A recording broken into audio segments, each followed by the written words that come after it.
परिचय। खाना खाते वक्त थोड़ी सी कढ़ी ऋषि के शर्ट पर गिर गई। उसकी मां हल्दी के दाग को साबुन से धोती है, लेकिन वो हैरान रह गया क्योंकि साबुन से धोने के बाद दाग नारंगी लाल हो गया। साबुन के प्रयोग से दाग का रंग कैसे बदल गया?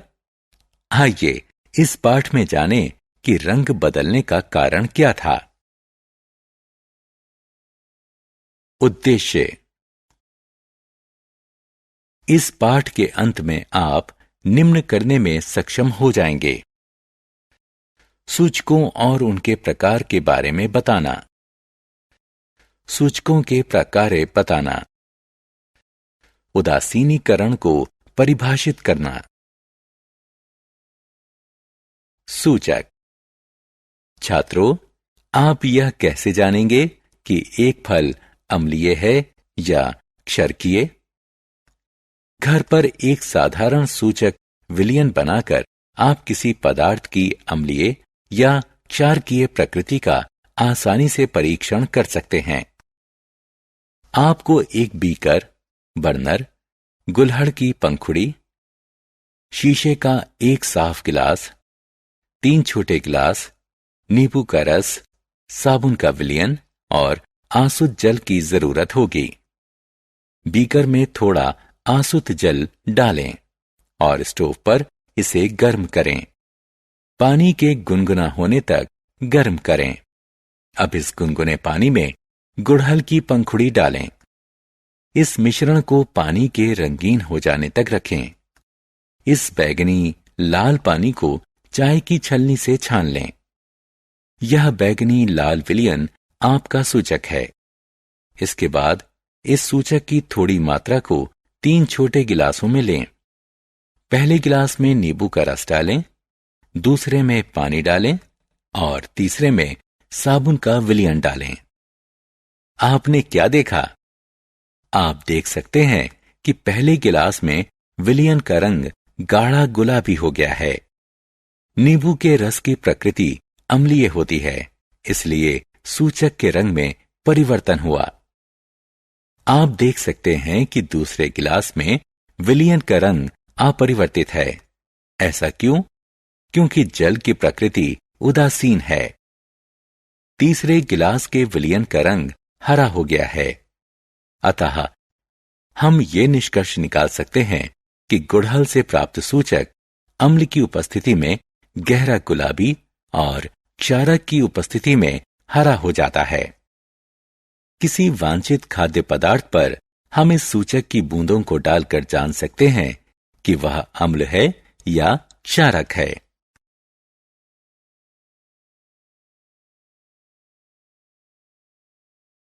उदासीन विलयन। जल का स्वाद कैसा होता है? यह खट्टा है या कड़वा? यह दोनों नहीं है, क्योंकि जल ना तो अम्ल होता है और ना ही क्षारक। जो विलयन ना तो अम्ल होता है ना ही क्षारक, उसे उदासीन विलयन कहते हैं। प्राकृतिक सूचक। लिटमस प्राकृतिक सूचक है। यह लाइकेनो यानी शेक से निष्कर्षित किया जाता है। आसुत जल में इसका रंग मौव नील शोण होता है। यह विलयन या लिटमस पत्र के रूप में उपलब्ध होता है। आप विलयनों की प्रकृति का परीक्षण लिटमस पत्र से कर सकते हैं। लोहे की एक भावोद्दीपक छड़ को बेकिंग पाउडर के विलयन में डुबोइए और इस गीली भावोद्दीपक छड़ को लाल लिटमस पत्र से स्पर्श कीजिए। लाल लिटमस पत्र नीला हो जाता है, जो सूचित करता है कि बेकिंग पाउडर विलयन की प्रकृति अल्काइन है। पुनः भावोद्दीपक छड़ को सिरके के विलयन में डुबोइए। एक बूंद नीले लिटमस पत्र पर डालिए। नीला लिटमस पत्र लाल हो जाता है, जो सूचित करता है कि सिरके की प्रकृति अम्लीय होती है। प्रयोगशाला सूचक। आइए एक साधारण प्रयोग करें।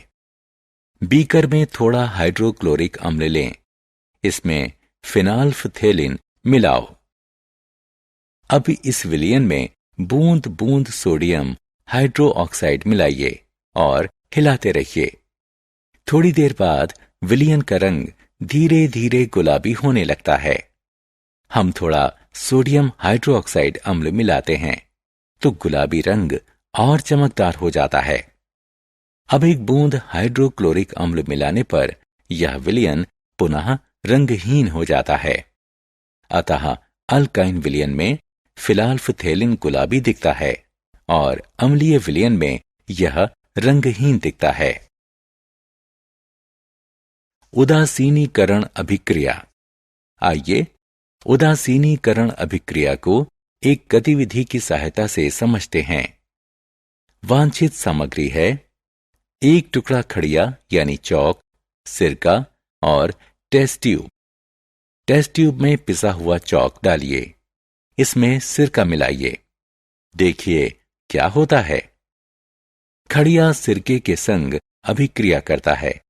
जब खड़िया अभिक्रिया करता है तो कार्बन डाइऑक्साइड के बुलबुले निकलते हैं।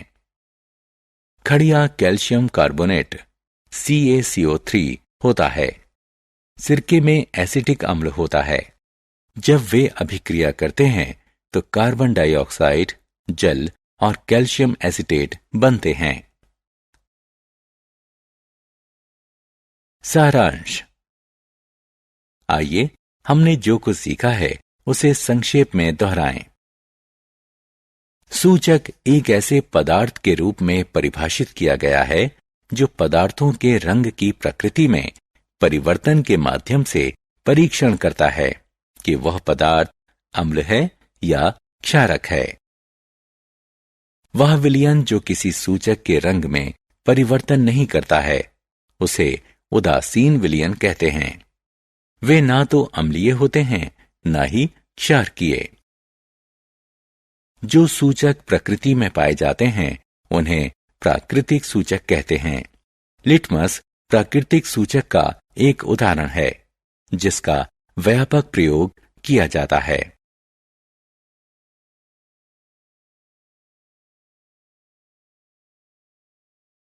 अम्ल नीले लिटमस को लाल में बदल देता है, जबकि क्षारकीय विलयन लाल लिटमस को नीले में बदल देता है। अम्ल और क्षारक के बीच की अभिक्रिया को उदासीनीकरण कहते हैं।